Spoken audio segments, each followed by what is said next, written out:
Algum de vocês dois quer começar a falar? Eu vejo o seguinte. Acho que você não vê nada. Aliás, eu gostaria de fazer uma observação. Além dele não ver, ele não fala. Acho melhor eu falar. Porque o maior problema da nossa relação é o silêncio dele. Ele é um homem que não se manifesta em nada. Pergunta o que ele sabe da nossa vida doméstica. Nada. Ele não sabe sequer o nome da nossa empregada. Ele não percebe nem quando eu corto o cabelo, nem quando eu troco a unha, o esmalte da unha. Mas é uma situação que eu pensava que realmente, se Você tivesse... só pensava. O seu problema é que você pensa muito e fala pouco. Eu fico pensando e falando por nós dois. Mas eu não vejo a situação muito dessa forma. Porque, afinal de contas... Eu gostaria de saber o que você vê. Porque eu não sei o que você vê, eu não sei o que você ouve, eu não sei o que você pensa, eu não sei o que você fala. Principalmente o que você fala, né? Porque eu não ouço praticamente a sua voz. Você acredita que a última vez que a gente tentou uma aproximação, nós fomos fazer uma viagem de 600 quilômetros e eu fui durante 5 horas cantando no carro porque ele não trocou uma palavra comigo? Mas... Você imagina o que é cantar durante 5 horas para tentar alegrar um pouco? Mas eram músicas nossas que lembravam coisas nossas e eu tô achando que você estava se agradando de estar cantando. Eu estava tentando passar meu tempo diante do seu silêncio. Para mim deu. Chega.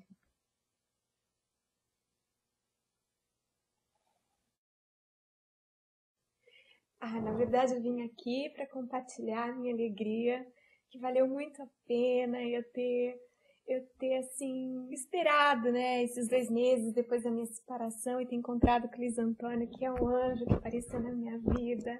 A gente chegou a semana passada de Buenos Aires, a gente fez uma viagem incrível, o Luiz Antônio é realmente um anjo. Você acredita que nós ficamos mais de 1 hora na sala de embarque? Ele não reclamou de nada.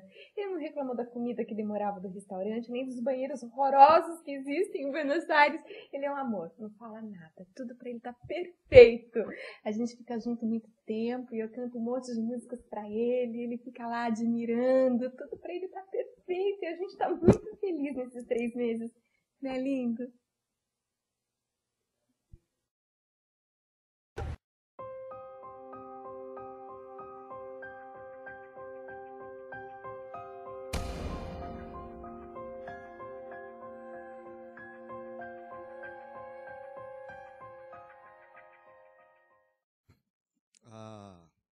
Ao pessoal que preparou essa liturgia maravilhosa que nós participamos. Eu tenho certeza que você já foi desafiado em vários sentidos a refletir sobre o tema que nós vamos tratar essa noite. E para quem nunca viveu os bastidores do preparo de uma boa liturgia, de um bom culto, não imagina o quanto isso dá de trabalho, o quanto essa turma ensaiou e se preparou para sair tudo assim tão bonito. Então eu queria honrá-los porque eles têm honrado a Deus da maneira como eles têm feito. Muito obrigado para o pessoal da música da nossa comunidade, para aqueles que têm dirigido a liturgia com tanta excelência, e isso nos inspira. Talvez você nunca teve a experiência de pregar. Você não sabe o quanto facilita a vida de um pregador quando ele pega a palavra e o povo já está de fato sintonizado na temática, sensibilizado acerca da presença de Deus. Então, essa turma ajuda tremendamente, nos abençoa. Por sinal, eu queria dizer para você, se você ainda tem esse hábito de chegar atrasado só para a hora da pregação, você não sabe o que você está perdendo. Aconteceram tantas coisas boas já nessa noite. Então, no próximo domingo, faça uma forcinha e chegue um pouquinho antes, porque você não vai se arrepender, tá bom? Outra coisa que eu preciso dizer é que, a partir desse domingo, nós estamos também transmitindo as nossas reuniões, os nossos cultos, pela IPB TV, um site da internet. A nossa capacidade na nossa webpage é de 250 a 300 acessos simultâneos. Da IPB TV é de cerca de 1.000 acessos simultâneos. Então, a partir dessa noite, nós passamos a ter 1.000 acessos a mais simultaneamente para vários pessoas das mais variadas partes do mundo podem estar participando aqui com a gente agora.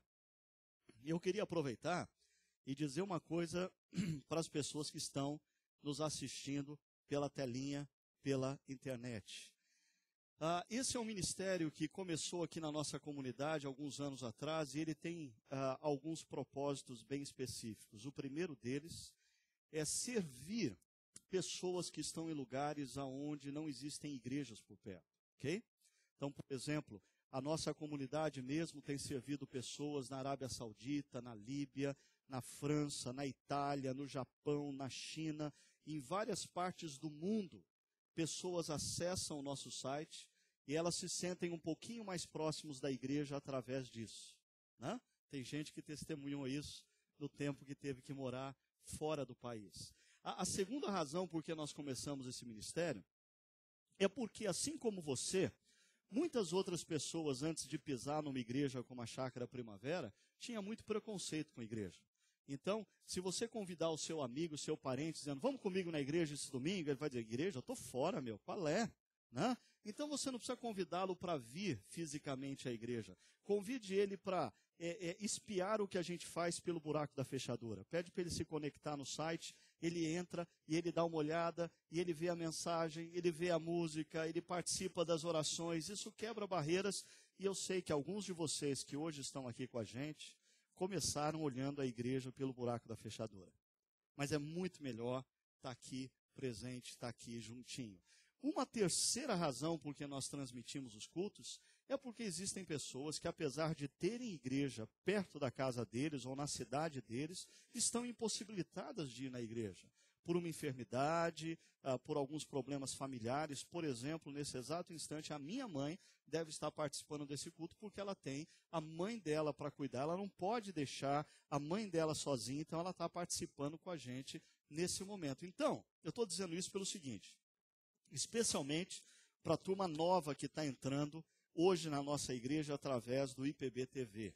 Esse não é um serviço para você poder ficar em casa fazendo a unha na frente do computador, nem muito menos para você pegar as duas coisas, o jogo que é transmitido às 6h30 e o culto que é transmitido às 6, né? Então você pega os melhores momentos de cada parte. Não é essa a nossa intenção. É muito importante a gente entender que na espiritualidade cristã é essencial a caminhada comunitária. Nem sempre não, deixa eu refazer essa frase. A caminhada comunitária nunca é fácil. Já eu vou falar um pouco sobre uma caminhada comunitária chamada casamento. No entanto, o nosso Deus, na espiritualidade que Ele nos concedeu, Ele nos move na direção do próximo. Então, se você quer viver uma espiritualidade cristã consistente e sadia, você deve se conectar, não num computador, mas você deve se conectar a uma comunidade, ok? Mas eu gosto de ouvir as pregações da chácara. Não tem problema, a partir da segunda-feira, todas as pregações ficam disponibilizadas no site. Então você pode ir para a sua igreja, participar, celebrar a Deus, viver em comunhão com seus amigos, com seus irmãos e irmãs, e depois, durante a semana, você dá uma olhada no que a gente está falando por aqui, tá bom? Então, nós vamos retomar os nossos estudos sobre família. E hoje eu tenho mais um tema um tanto quanto complicado para tratar. Mesma relação, novas atitudes, protesto. A nossa cultura procura nos convencer, a cultura que nós vemos através da TV, nas novelas, nos seriados da Warner, da Sony, da Fox, nos filmes de Hollywood, nos livros de autoajuda, nos talk shows. Essa cultura, de maneira geral, tenta nos convencer que, quando uma relação encontra um ponto de desgaste, não adianta mais você gastar energia nisso. Pula fora. É muito mais fácil você começar uma nova relação do que você investir sua energia física, emocional, o seu tempo para salvar um casamento que dá sinais de morte. É mais ou menos como fazer uma opção entre construir uma casa do nada ou reformar uma casa velha.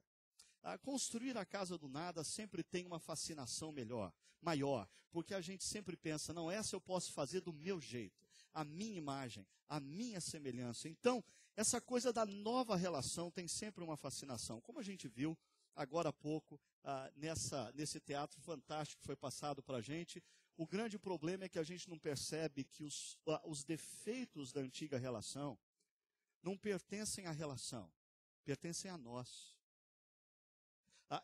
Isso explica porque pessoas que vivem a experiência do divórcio e entram num novo casamento têm 75% a mais de chance de viver uma nova experiência de divórcio.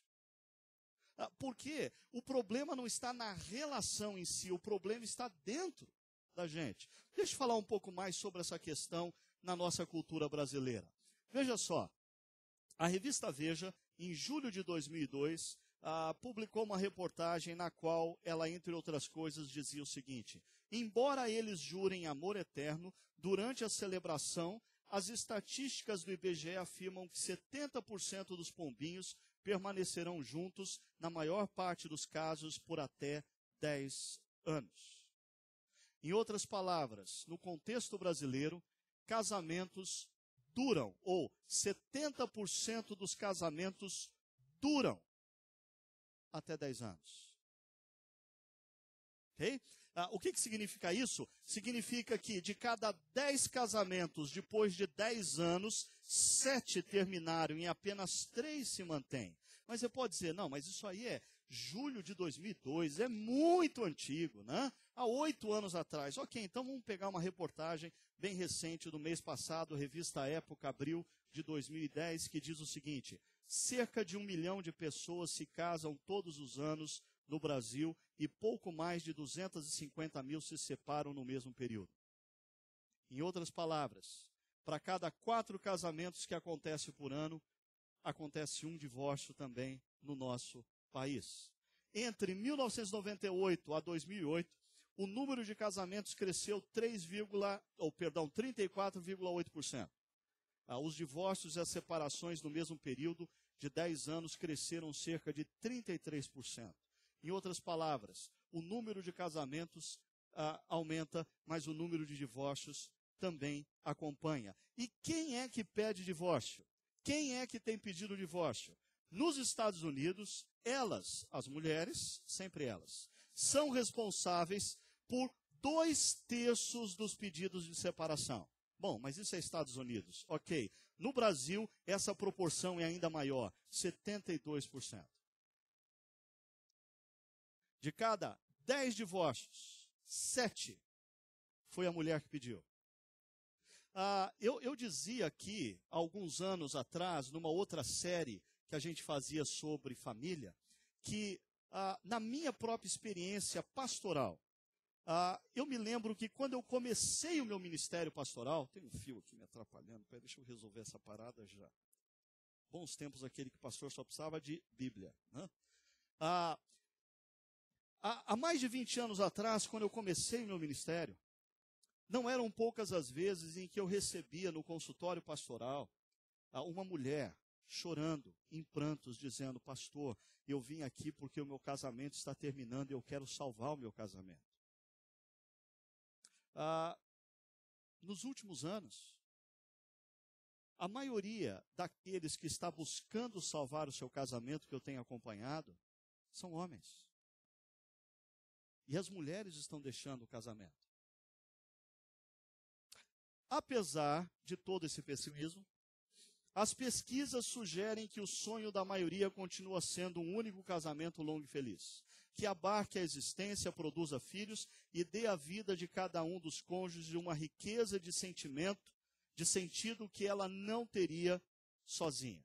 Em outras palavras, apesar de todo o pessimismo, apesar da quantidade de divórcios, apesar das estatísticas negativas, apesar de toda a antipropaganda que a mídia dispara contra a relação conjugal, a família, a grande maioria das pessoas ainda sonha em se casar, a grande maioria das pessoas sonha em ter apenas um casamento, a grande maioria das pessoas sonha em ter um casamento com filhos que dure por toda a vida.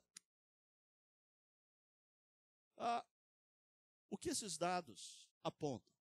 Eu diria, primeiro, as pessoas ainda desejam e muito se casar e estabelecer uma relação saudável e consistente.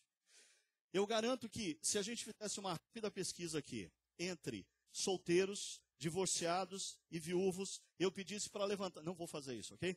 Eu pedisse para levantar a mão todos aqueles que não estão casados. E depois, em seguida, eu pediria para baixar a mão somente aqueles que não gostariam, em hipótese alguma, de iniciar um novo relacionamento ou se casar pela primeira vez. Eu garanto que a maioria dos que estão solteiros, divorciados e viúvos, de coração, não aquilo que a gente faz, né, quando os outros estão por perto, não, o que é isso? Eu não preciso de homem, eu não preciso de mulher, eu não quero outra. A gente desdenha, mas lá no fundo, na nossa solidão, nós fomos criados para nos conectar a outra pessoa.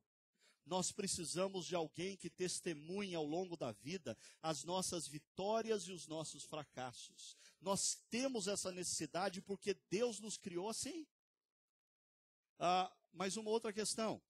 Toda relação humana vive desgastes naturais. Toda relação humana. E, por favor, para um pouquinho de pensar em casamento agora, apesar da imagem, e pense comigo no seguinte: amizades vivem momentos de desgaste, sociedades comerciais vivem momentos de desgastes, irmãos vivem momentos de desgastes, até primos se dão muito bem, até que passam a morar juntos. Passam a morar juntos, começam a brigar. Por quê? Porque nós, seres humanos, somos disfuncionais, nós desejamos e precisamos do outro, mas pelo fato do que aconteceu em Gênesis 3, a gente não consegue se relacionar com o outro.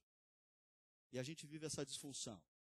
Então o casamento é só uma extensão desse desgaste natural. E continuando diz, o que torna o amor, sentimento, um elemento frágil para a manutenção de um casamento. Se você quer sustentar um casamento baseado em sentimento, chamado amor, você não vai conseguir. Por quê? Porque o sentimento se esvai. O sentimento, quando a relação se desgasta, é a primeira coisa que desaparece. Se você quer manter uma relação conjugal, você precisa descobrir que amor não é sentimento, mas amor é atitude, amor é compromisso. C.S. Lewis dizia que o fato dele não estar mais apaixonado pela sua esposa não significava que ele não a amasse. Existem momentos em que você não vai estar apaixonado pelo seu cônjuge, mas você pode ter decidido sim amá-lo e ponto final. É uma decisão. Agora, um outro ponto que eu queria destacar. Quando o sentimento se esvai, por melhores que sejam os conselhos e as orientações, a esperança de um novo romance fala muito alto. Porque nós fazemos parte de uma geração. Dentre as pessoas que eu estava lendo, uma pessoa dizia o seguinte, que há cerca de 1,5 séculos, homens e mulheres no mundo ocidental passaram a se casar por amor. 1,5 séculos atrás, ninguém se casava por amor. O que moviam pessoas a casamento eram outras razões. E essa pessoa dizia, o número de divórcios que nós temos assistido é o preço que a gente está pagando por um amor, por um casamento baseado em sentimento romântico e não em atitude, em compromisso. Quando esse amor, sentimento se esvai, ganha força a idealização do amante ou da amante. Eu vou dizer uma coisa aqui que pode chocar algumas pessoas. No entanto, eu acho que é verdade. Homens, quando a nossa relação conjugal está desgastada, está em crise, nós temos pouquíssimas chances diante do amante. Mulheres, quando a relação conjugal de vocês está desgastada e em crise, vocês têm pouquíssimas chances em relação ao amante. Por quê? Porque o amante ou a amante tem um grande poder de sedução? Em parte sim. Porque o amante ou a amante vem novinho em folha. não teve que discutir com você pagamento de escola de criança, não teve que viver situações de desgaste com você, não vive com você há 10, 15, 20 anos. A relação conjugal, expõe as nossas limitações, expõe as nossas impossibilidades, expõe os nossos defeitos. O amante ou a amante aparece novinho em folha. No entanto, o grande poder do amante ou da amante é a idealização que nós temos dentro de nós do amor romântico.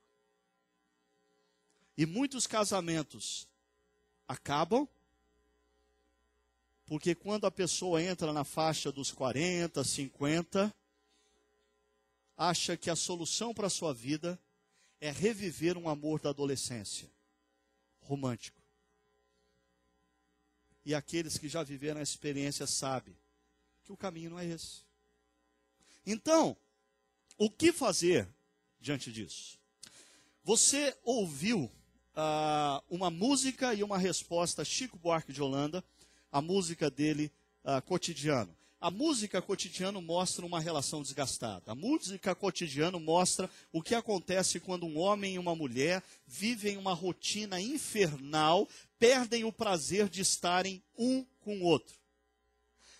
O que me chama a atenção é que o mesmo Chico Buarque de Holanda escreve uma outra música, com Vinícius de Moraes, chamada A Valsinha.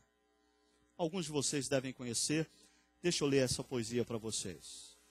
Um dia, ele chegou tão diferente do seu jeito de sempre chegar.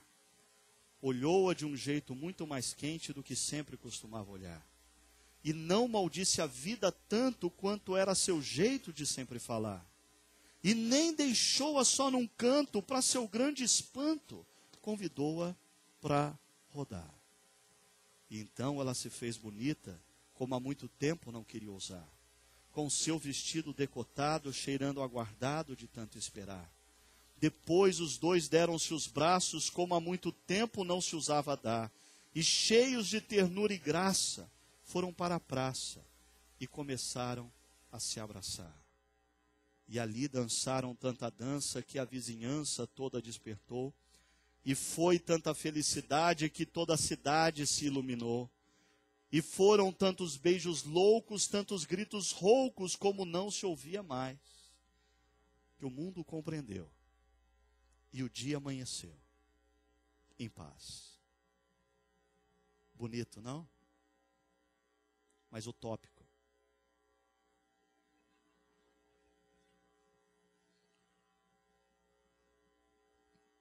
Eu gostaria muito que o Chico Buarque, pessoa que eu admiro tremendamente, me explicasse como um cara sai de manhã cantando o Cotidiano e volta à noite cantando a valsinha.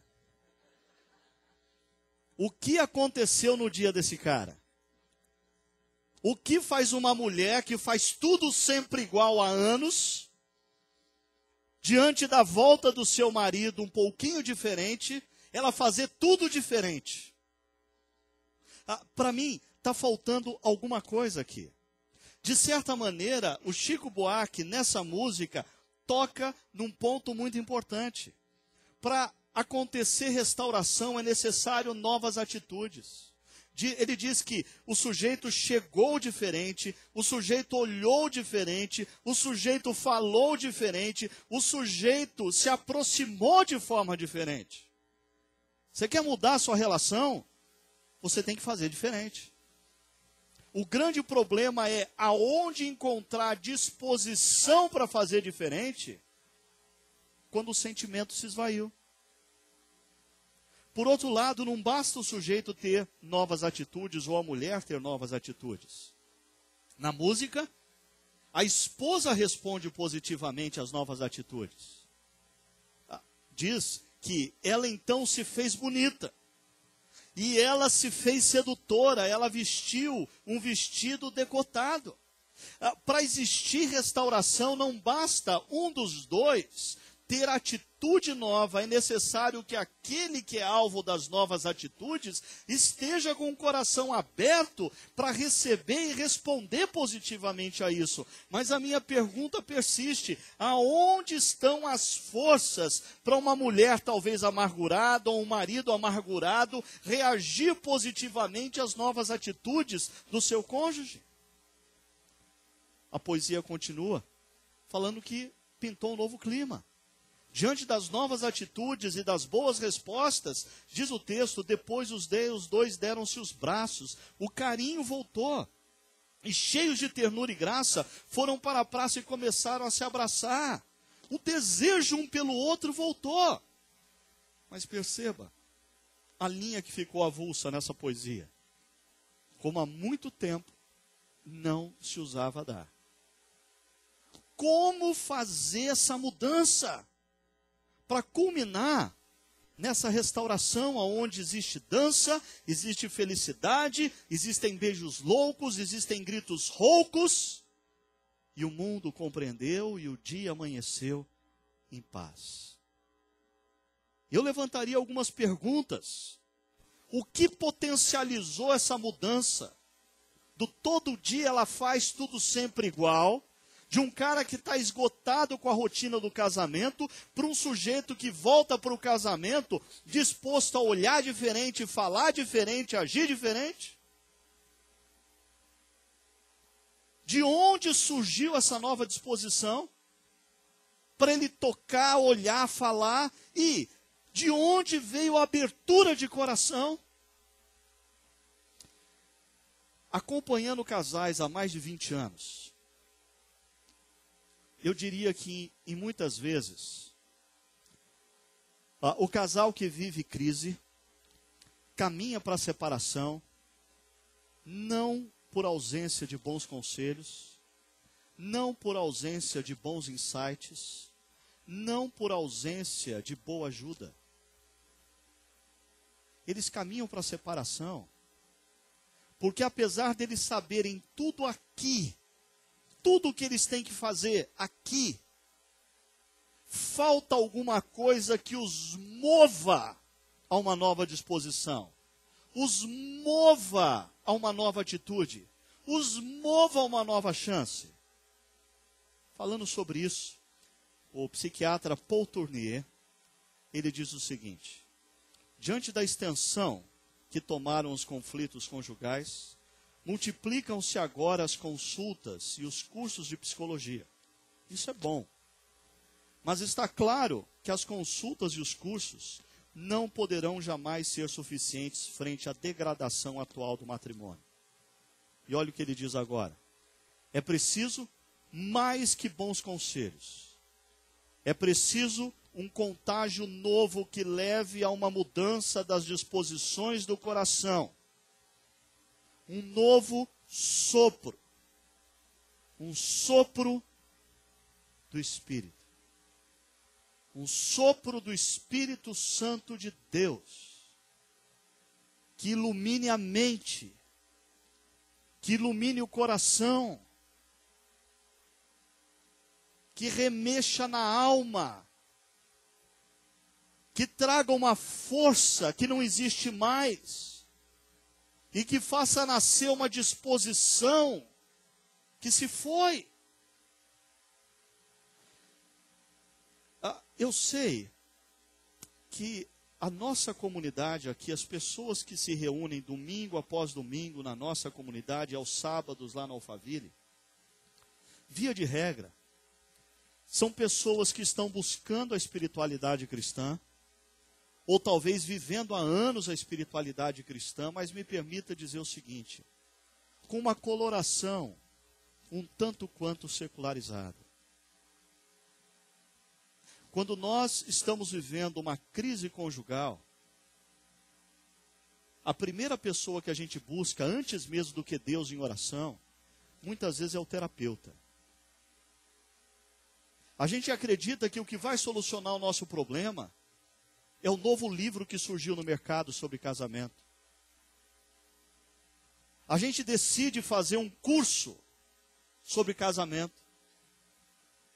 E o que o Paul Tournier está dizendo é que muitas vezes as nossas relações, elas falham e elas vão água abaixo, não porque nos falte informação, não porque nos falte insights, não porque nos falte apoio, elas falham porque nos falta o sopro do Espírito Santo de Deus. E eu sei que aqui eu estou entrando num aspecto que não é racional, é espiritual. E eu queria mostrar para você isso no livro de Efésios, ou na carta de Paulo à igreja de Éfeso. Na carta de Éfeso, nós encontramos no capítulo 5, um texto bem conhecido na maioria, Efésios 5, de 22 a 33, convido você durante a semana a debruçar um pouco mais sobre esse texto, que fala da relação entre maridos e mulheres. E eu conheço inúmeros livros que tratam sobre esse assunto, já ouvi inúmeras palestras, até o pastor dessa igreja aqui já falou várias vezes sobre esse texto, ok? O que muitas vezes a gente se esquece é que Efésios capítulo 5 pertence a um contexto. Em Efésios capítulo 4, o apóstolo Paulo está falando sobre a vida como discípulos. Deixa eu ser bem claro aqui para você. Efésios capítulo 5 é escrito a maridos e esposas que já são discípulos de Cristo, que já se encontraram com Cristo, que já se renderam ao amor de Cristo, que já disseram para Cristo: o Senhor é o meu Senhor, o Senhor é o meu Salvador, e a tua palavra é a verdade para mim. Porque se você ensinar uma pessoa a viver Efésios 5, sem antes ela ter compreendido o que Jesus fez por ela naquela cruz, sem antes ela ter tido uma experiência pessoal com Jesus, não tem como. Efésios 5 é decorrente da vida do discípulo. E aqui, o meu ponto hoje, nessa palestra, é o seguinte. Muitas das crises conjugais e familiares que nós vivemos não são decorrentes necessariamente da relação conjugal, nem da relação familiar. Muitas das crises que nós vivemos no contexto de família são simplesmente decorrentes de nós estarmos desconectados de Cristo.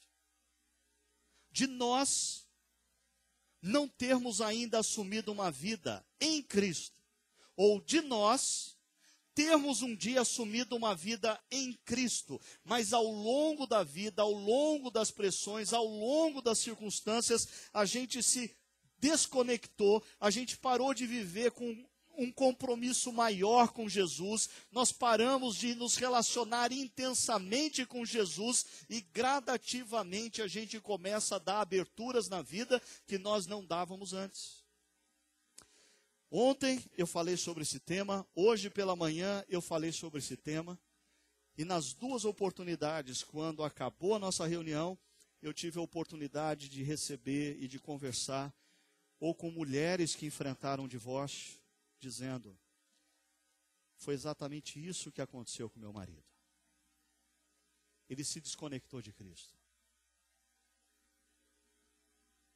Hoje pela manhã eu conversava com uma jovem falando com lágrimas nos olhos do divórcio dos seus pais, dizendo: foi isso que aconteceu com meu pai. Ele se desconectou de Cristo.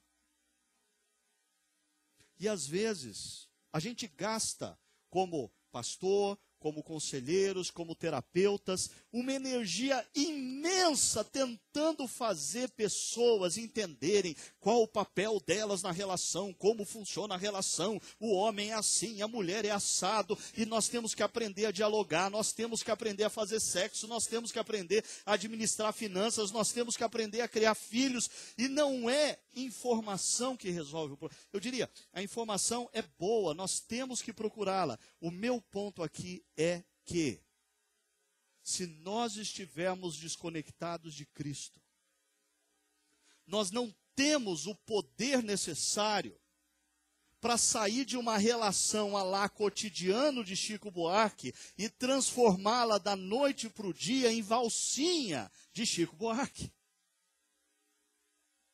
Somente o poder de Deus pode fazer um homem repensar, fazer uma mulher se abrir novamente para a relação como Chico Buarque descreve em Valsinha. Esses dois textos, eles têm um centro. Efésios capítulo 5, verso 20. A vida no Espírito. Enchei-vos do Espírito. Deixa eu gastar um tempinho bem rapidamente com vocês em Efésios 5, porque depois eu quero gastar a maior parte do tempo em Efésios 4. Esse texto é bem conhecido, e em outras palavras, esse texto fala ou desafia casais, homens e mulheres, dediquem-se à construção de um casamento saudável. Jovem, você que não é casado, comece a pensar em construir um casamento consistente e saudável. Você que é divorciado, você que passou por uma situação triste, repense a sua vida e, se tiver uma nova oportunidade, construa um casamento com novas bases, de maneira saudável. Você que já é casado, faça uma avaliação quão saudáveis são os alicerces do seu casamento. Esse texto apresenta para a gente o básico, o beabá do bom casamento. Diz aos maridos: ame cada um a sua esposa, assim como Cristo amou a igreja e entregou-se por ela. Esse texto então diz: maridos que são discípulos de Cristo, qual é o seu papel na relação? Amar a sua esposa. Amar a sua esposa implica em cuidar dela, em suprir as suas necessidades, não necessariamente as suas vontades, mas as suas necessidades. Suprir essa mulher ao longo da caminhada, amá-la, protegê-la, amor, atitude. O texto fala por 3 vezes: maridos, amem suas esposas. Maridos, amem suas esposas. Maridos, amem suas esposas. O que uma esposa ou o que uma mulher espera de um homem? Amor. O que nós já falamos aqui há 3 anos atrás, mas ainda é difícil de algumas esposas perceberem, é que os maridos não são como elas. E eu costumo dizer, olha, cuidado com esse movimento de que o homem tem que se tornar mais sensível, mais feminino, agindo assim, agindo assim. Porque tem mulheres que não se dão conta, mas elas querem transformar os seus maridos em amigas. E ó, vai por mim, homens dão péssimas mulheres. Eles são péssimos como mulher. Se você quiser um bom marido, incentive o seu marido a ser um bom homem, que ama com atitude. No entanto, o texto de Efésios diz: esposas, sujeite-se cada uma a seu marido como ao Senhor. Um ato de espiritualidade. A mulher trate o marido com todo respeito. Enquanto o que mulheres esperam de um homem é amor, o que homens esperam das suas esposas é honra. É honra. Esposa, você quer detonar com o seu casamento e com o seu marido? Não dedique a ele honra na frente dos filhos. Não fale com ele em honra na frente dos amigos. Quando ele estiver ausente, não o honrem com a sua atitude e com as suas palavras. Quando nós falamos sobre isso aqui há 3 anos atrás, eu disse sobre o livro de Provérbios, que nos apresenta 2 tipos de mulheres. O primeiro tipo de mulher é a mulher coroa. Não é a mulher velha, é a mulher coroa, coroa de rei. Coroa, porque a coroa na cabeça do rei o honra. Então, o primeiro tipo de mulher que Provérbios nos apresenta é a mulher que honra o seu marido com a sua atitude, com o seu jeito, com as suas palavras, com a sua maneira de conduzir a família, a relação. Ela honra o seu marido. Homens se sentem mais homens quando são honrados. E quando homens se sentem mais homens, eles amam mais. Tenha certeza disso. Agora tem um outro tipo de mulher em Provérbios. A mulher câncer nos ossos. O câncer nos ossos ele demora para aparecer e quando ele emerge, ele é terminal. Você conhece facilmente um homem que é casado com uma mulher câncer nos ossos. O cara está definhando emocionalmente. Ele é inseguro. Ele sumiu na relação. Porque a mulher o detona. Existe um livro que foi traduzido já em português. Amor, o que ela mais deseja, e respeito, o que ele mais precisa. Basicamente, é isso aqui. Um livro dessa grossura falando só disso. Eu diria, existem muitas outras implicações para você trabalhar no seu casamento, mas eu queria sugerir para você o seguinte, esse aqui é o beabá. Esse aqui é o beabá. Você quer construir uma relação consistente, saudável, começa por isso aqui. Existem outras implicações, mas esse é o ABC de uma vida conjugal consistente. Detalhe. Então se eu fizer isso, o meu casamento nunca vai passar por crise, certo? Porque Deus é o meu Senhor. E porque Deus é o meu Senhor, nunca vão roubar meu carro, eu nunca vou pegar gripe, eu nunca vou ficar no vermelho na conta, o meu filho nunca vai ficar resfriado. Verdade? Mentira.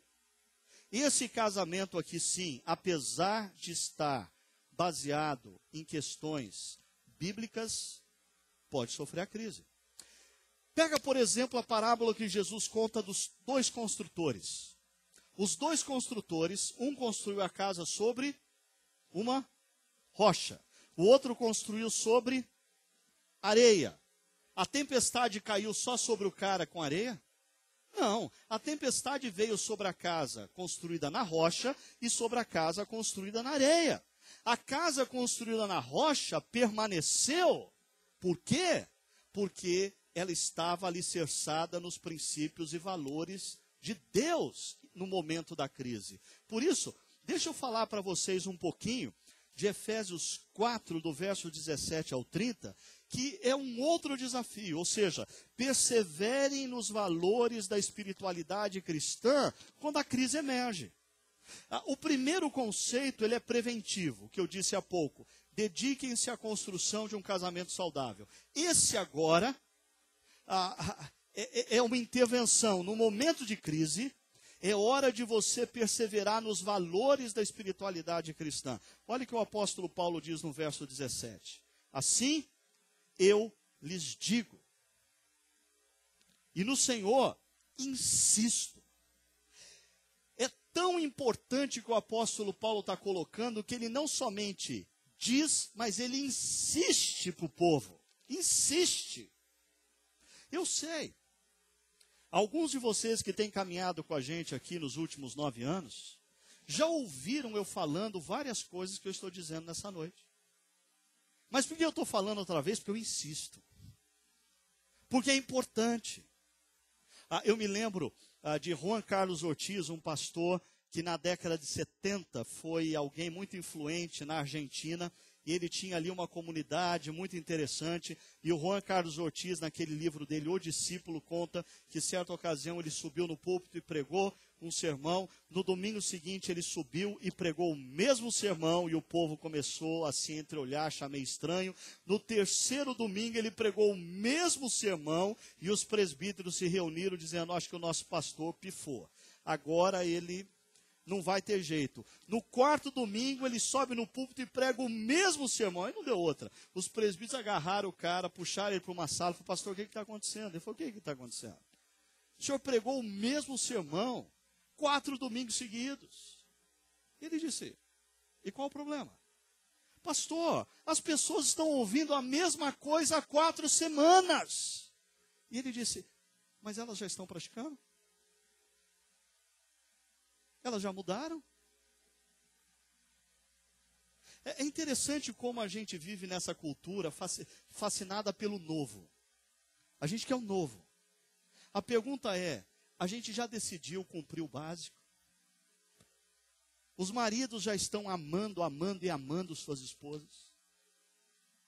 As esposas já estão honrando e respeitando seus maridos? O texto continua dizendo, não vivam como os gentios. E os gentios aqui é uma referência à cultura externa à espiritualidade cristã. No caso da época de Paulo, aos gregos. No nosso caso, ele está falando, não vivam como vivem aqueles, por exemplo, dos seriados da Warner, da Sony, da Fox, das novelas da Globo, dos filmes de Hollywood. Não vivam como vivem aqueles que não temem a Deus. Por quê? O apóstolo Paulo dá 3 razões. Primeiro, eles vivem na inutilidade dos seus pensamentos. E o termo inutilidade aqui, numa outra Bíblia, numa outra versão, a revista e atualizada, traduz por vaidade. Eles vivem na vaidade de seus pensamentos. O pensamento deles é soberbo. Eles acham que o caminho deles é o certo. Eles desprezam os princípios de Deus, os princípios da palavra, porque eles se acham o máximo. Mas o apóstolo Paulo dá uma outra razão para não segui-los. Ele diz, eles estão obscurecidos no entendimento. É como se a luz que ilumina a mente deles foi apagada. Toda a elucubração que eles fazem na mente, eles o fazem com as luzes apagadas. Eles não têm iluminação na mente para conseguir discernir o que é certo e o que é errado. E ainda a terceira razão, ele diz, eles estão separados da vida de Deus. Em outra versão diz, eles estão alheios à vida com Deus. Eu colocaria na versão contemporânea, eles estão desconectados de Deus. Então, quando você está vivendo uma crise na sua relação conjugal, quando você está diante do desgaste da relação conjugal, quando você sente que o sentimento se esvaiu na relação conjugal, aí você vai ouvir quem? Se você seguir o comportamento daqueles que são apresentados nos seriados de TV, nas novelas de TV, nos filmes de Hollywood, nos livros lançados, nas palestras de autoajuda, o apóstolo Paulo está dizendo assim, olha, cuidado. Não andem como andam os gentios. Eles são cheios de vaidade na mente. Os pensamentos deles são organizados de maneira obscura, e lembre-se, eles estão desconectados de Deus. Por isso, os nossos valores nós encontramos em Cristo, porque o apóstolo Paulo continua no verso 20 dizendo, todavia, olha o contraste com os versos anteriores. Todavia, não foi isso que vocês aprenderam de Cristo. Cristo não vive como eles. Cristo não pensa como eles. E quando alguém se depara com Cristo, Cristo tem o poder de iluminar a mente obscurecida. Cristo tem o poder de reconectar o coração alheio de Deus. E Cristo tem o poder de fazer todas as coisas novas. No entanto, para a gente usufruir desse poder, a gente precisa colocar nossa mente e o nosso coração debaixo de Cristo. A gente tem que subjugar a nossa mente e o nosso coração em Cristo. Eu me lembro que certa ocasião eu conversava com um cara e ele estava já disposto a abandonar a sua relação conjugal, e ele procurava descrever por A e mais B por que ele estava deixando, e ele tentava me convencer do quão difícil era viver com a mulher com que ele vivia, até um momento em que eu parei e disse assim, olha cara, não é esse o ponto, eu não tenho como convencer você a continuar. A única coisa que eu diria a você é a seguinte, se você é discípulo de Cristo, pergunte para Ele o que você deve fazer. E eu sei o que Cristo diz para você que você deve fazer.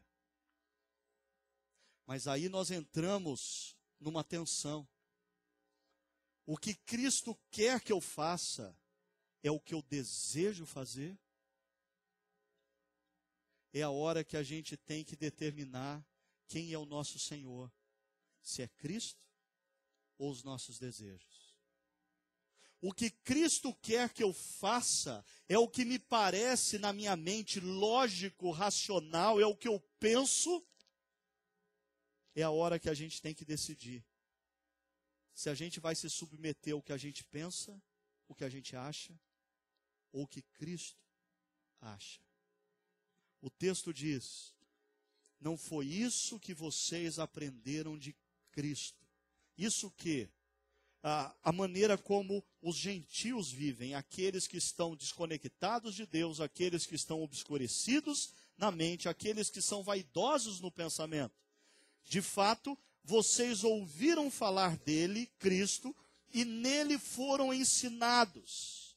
Se nós somos discípulos, nós não somente ouvimos falar de Cristo, nós fomos ensinados em Cristo. E aqui nós começamos a fazer um divisor de água, porque tem muita gente que já ouviu falar de Cristo, tem muita gente que sabe quem é Cristo, pode datar a vinda de Cristo, pode citar algumas coisas de Cristo, mas, no entanto, nunca se colocou aos pés de Cristo como discípulo para ser ensinado nele. E mais, ensinado de acordo com a verdade que está em Jesus. Essa é uma tremenda mudança de ponto de referência. Porque se eu posso dizer como o apóstolo Paulo, a verdade está em Jesus, a verdade não está na autora de um grande best-seller sobre casamento. A verdade não está no que os filmes de Hollywood me apresentam.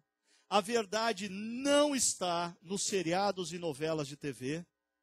A verdade não está com o terapeuta. A verdade não está com o padre. A verdade não está com o pastor. A verdade está em Cristo. Por sinal, algumas pessoas já sabem, outras não, então já vou avisando. Você pode discordar do que eu penso. Você pode achar ruim do que eu falo. Você pode dizer, não concordo. Mas eu te peço a ir na direção de Cristo, que é a verdade.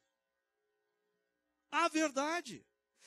O grande projeto de Deus nas nossas vidas como discípulos é gradativamente fazer de nós, homens e mulheres cada vez mais parecidos com Cristo. E o que algumas pessoas não percebem é que o casamento não é um fim, o casamento é só um meio, como tantas outras coisas na vida. Através do casamento, Deus está me lapidando para me tornar mais parecido com Cristo. A partir do casamento, Deus está te lapidando para você se tornar cada dia mais parecido com Cristo. Esse é o grande projeto de Deus. E às vezes, as circunstâncias são complicadas, são duras, porque o casamento não é um fim, é um meio. Assim como a criação dos filhos não é um fim, é um meio. Assim como os nossos relacionamentos com amigos não é um fim, é um meio. Quando você se torna discípulo de Cristo e se coloca diante dele para aprender dele, tudo o que acontece em torno da sua vida tem um propósito final, você se tornar cada dia mais parecido com Cristo. E o seu casamento e a crise do seu casamento pode ser um meio. Veja só, esses valores devem gerar em nós 3 movimentos. O texto fala, primeiro movimento, despir-se. Quanto à antiga maneira de viver, vocês foram ensinados em Cristo, vocês foram ensinados por Cristo a despir-se do velho homem que se corrompe por desejos enganosos. Muitas vezes na vida, tanto na família, como nos negócios, como nos relacionamentos, eu me deparo com determinadas situações nas quais as minhas atitudes, os meus desejos e os meus pensamentos não são as atitudes, os desejos e os pensamentos que eu aprendi de Cristo. São atitudes, pensamentos e desejos que eu trago comigo antes do meu encontro com Cristo. E o que eu devo fazer? Diz o texto, eu devo me despojar dessas coisas. Em segundo lugar, eu devo me renovar. Me renovar aonde? Na mente. É por isso que nós temos momentos como esse. É por isso que nós abrimos a palavra de Deus, ou abrimos o notebook que tem a palavra de Deus, para refletir, porque os nossos pensamentos precisam ser renovados, como a Sônia nos pontuou em Romanos capítulo 12. E o terceiro movimento é revestir-se. Revestir-se do novo homem, da nova mulher, criado para ser semelhante a Deus, em justiça e em santidade provenientes da verdade. Esse é o grande projeto de Deus para as nossas vidas. Então, nós precisamos constantemente pensar o seguinte, nas mais variadas situações, inclusive dentro do casamento, inclusive dentro da crise conjugal. O meu pensamento, o meu desejo e a minha atitude pertence ao que Cristo me ensina, ou pertence àquele velho homem, velha mulher, que ainda está dentro de mim, tentando sabotar o projeto de Deus?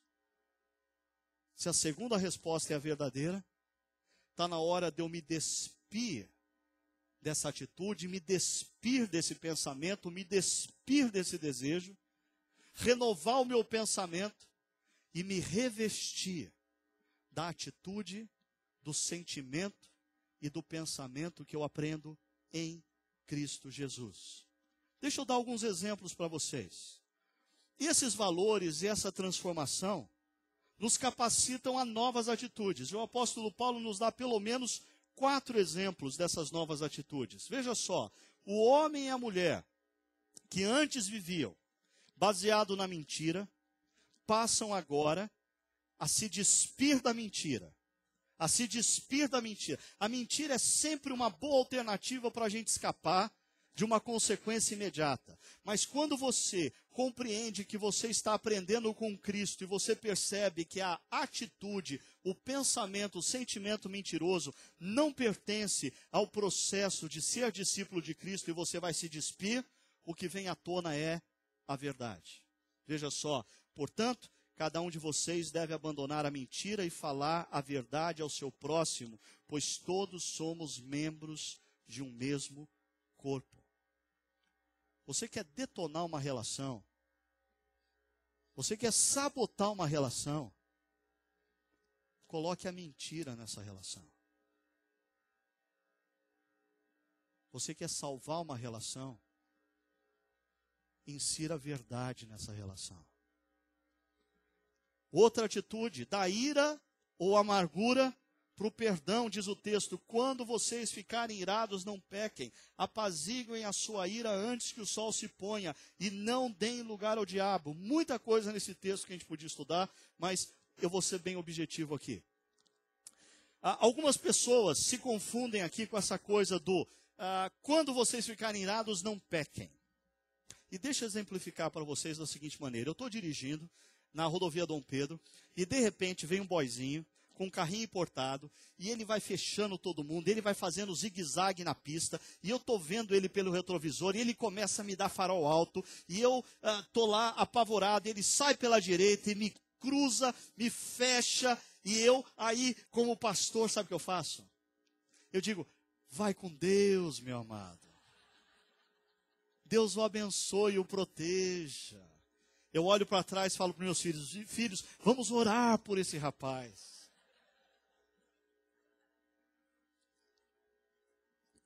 Eu não sei porque vocês estão dando risada. Eu fico irado. E nessa hora eu agradeço a Deus que eu não tenho um desses carros do James Bond, que tem assim uns mísseis embutidos, né? Porque seria bem mais fácil resolver a questão. Hã? No entanto, quando você... A ira é um sentimento que você não tem como anular, no sentido de evitar. Quando você se dá conta, você está irado. Mas você peca quando você manifesta essa ira. Não está no seu poder evitar a ira dentro de você, mas está no seu poder decidir o que você vai fazer com ela.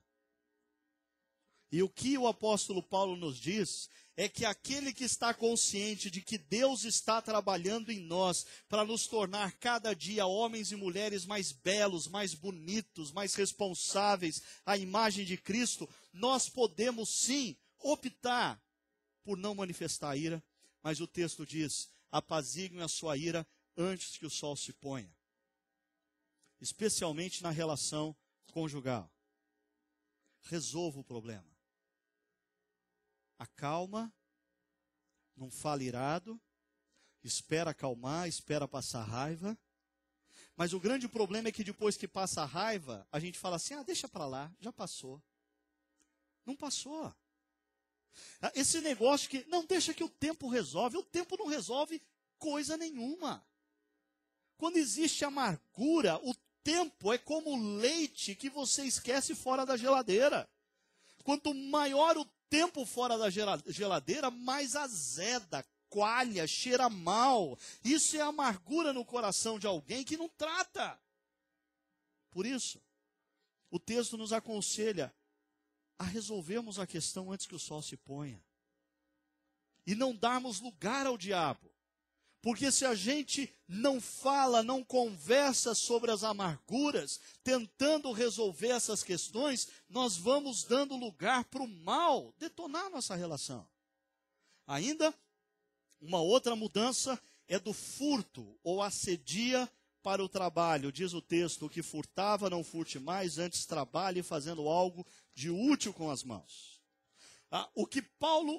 O objetivo de Paulo aqui é a questão não furte objetos de valor econômico. No entanto, eu queria chamar a sua atenção aqui para uma outra coisa. Porque na relação conjugal, muitas vezes, um cônjuge não rouba nada do outro, fisicamente e economicamente falando. Mas muitas vezes um cônjuge drena a energia do outro e furta a energia do outro emocionalmente falando. Por isso que eu coloquei aqui assedia, porque assedia, traduzido popularmente a preguiça, que é um dos 7 pecados capitais, na cultura grega, assedia é uma virtude. E Paulo está combatendo aqui, dizendo: assedia não é uma virtude, assedia é um pecado.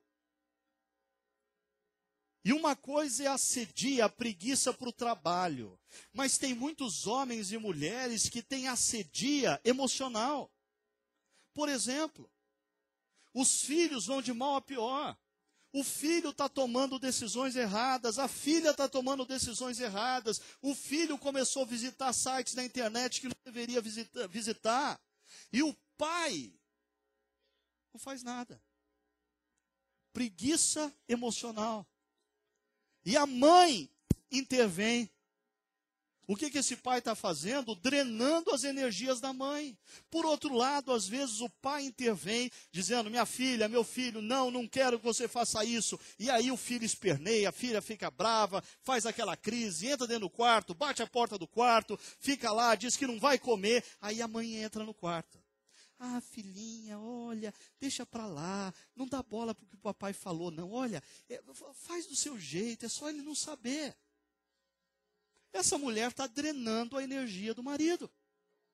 Ela está roubando a energia do marido. Quando um casal decide viver os valores a partir de Cristo, eles se movem da mentira para a verdade, da amargura para o perdão, da assedia para o trabalho e ainda da palavra torpe para a palavra que edifica. Palavra torpe, palavra podre, palavra que não edifica, palavrão. Diz: nenhuma palavra torpe saia da boca de vocês, mas apenas a que for útil para edificar os outros, para que conceda graça aos que ouvem. Perceba uma coisa. Efésios 5 diz que um homem deve amar a sua esposa e uma mulher deve respeitar o seu marido. Mas Efésios 5 pressupõe que esse homem e essa mulher são discípulos de Cristo.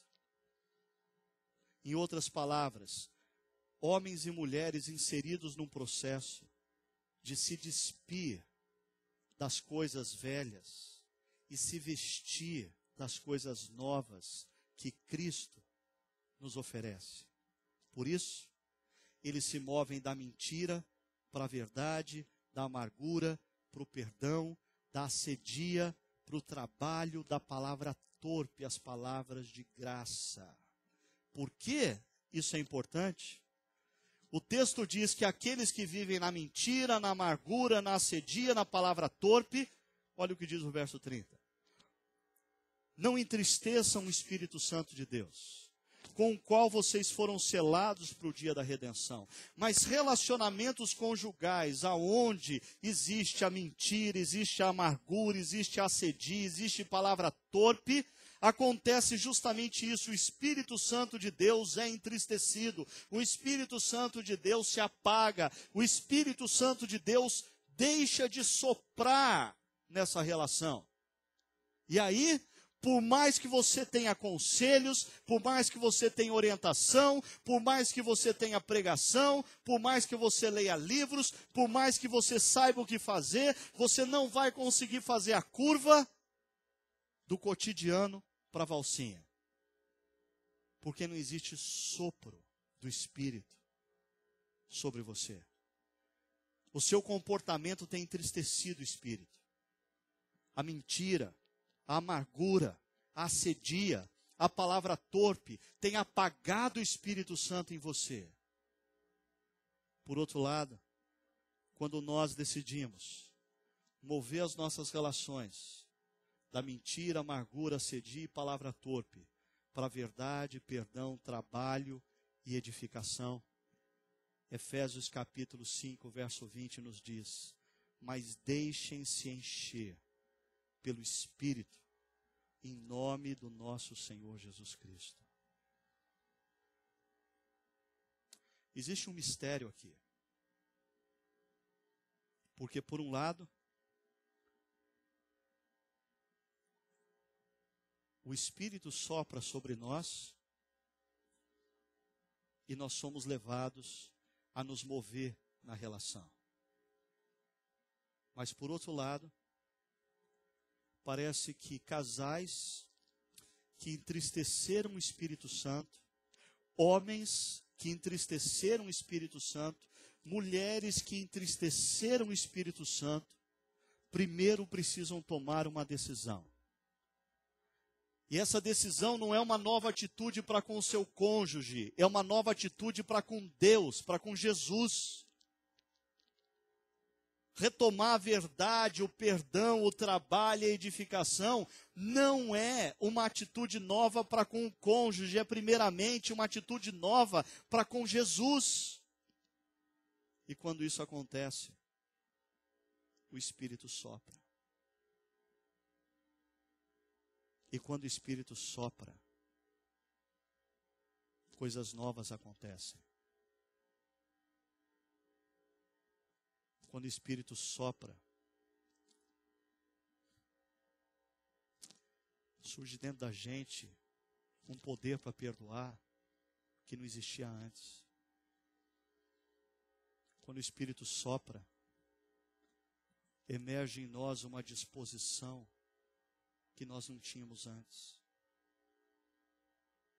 Quando o Espírito sopra, misteriosamente, o nosso coração é aquecido em relação ao nosso cônjuge.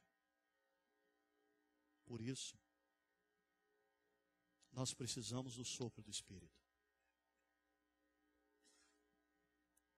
Termino convidando você a refletir e praticar. Primeira pergunta é: você já entregou a sua vida totalmente a Jesus, reconhecendo que nele está a verdade? Eu não sei se você tem o hábito de frequentar a igreja, se você está aqui pela primeira, segunda, terceira vez. Eu só quero dizer o seguinte para você. Se o seu casamento vive um momento de crise e você está procurando solução, o primeiro passo para essa solução não está numa mudança de atitude conjugal, mas está numa mudança de atitude da sua pessoa para com Deus.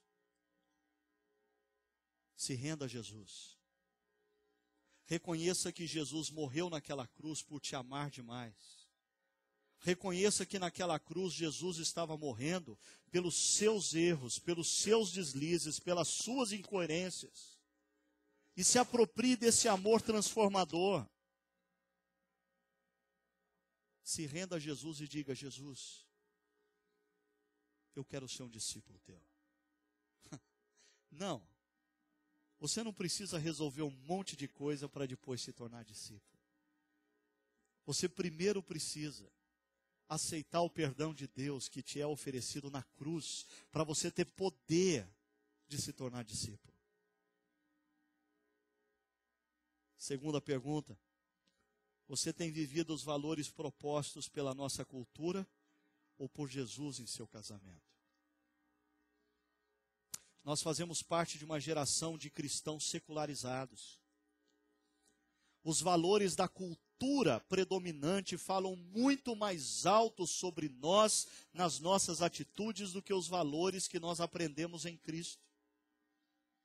E às vezes a gente acha que os valores de Cristo servem para quando a gente está na igreja, né? No máximo quando o carro entra no estacionamento, está aquela briga danada dentro do carro, aí o marido vira e fala: agora chega, estamos na igreja. Aí ele desce do carro e vê lá o irmão no estacionamento: paz do Senhor, irmão, paz do Senhor. Né? Aí quando sai daí: Deus te abençoe, boa semana. A hora que fecha a porta do carro e vira a esquina, o pau pega outra vez. Nós precisamos levar os valores de Cristo para as nossas vidas, queridos. Os valores de Cristo não nos foram dados para nós vivermos de domingo na igreja, mas nos foram dados para nós vivermos de segunda a sábado, no trabalho, na universidade, na família, na relação conjugal. E uma última pergunta: você tem buscado apenas bons conselhos e orientações? Perceba a minha pergunta. Eu não estou dizendo que você não deva buscar bons conselhos e orientação. Eu só estou pontuando que talvez bons conselhos e orientação não seja suficiente.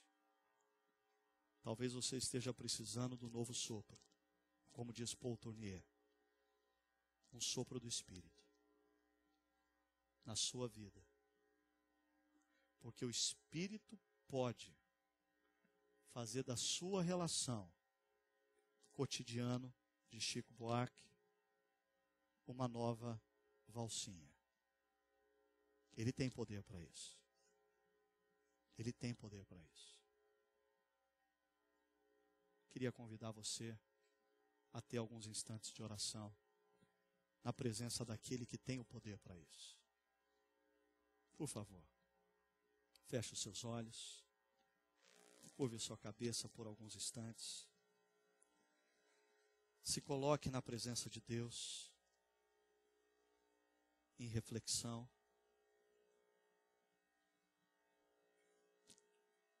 Talvez essa seja uma noite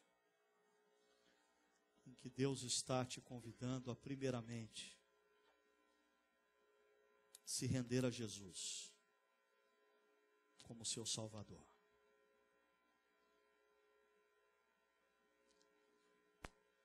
Talvez você chegou num ponto na vida que você tenha que entregar a sua vida para Jesus cuidar, para Jesus dar um jeito, porque você está dizendo que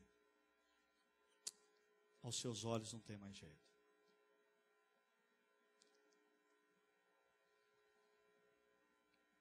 Peça para Deus soprar sobre você o sopro do Espírito, renovando sua esperança, te capacitando para o perdão, dando nova disposição, aquecendo o seu coração.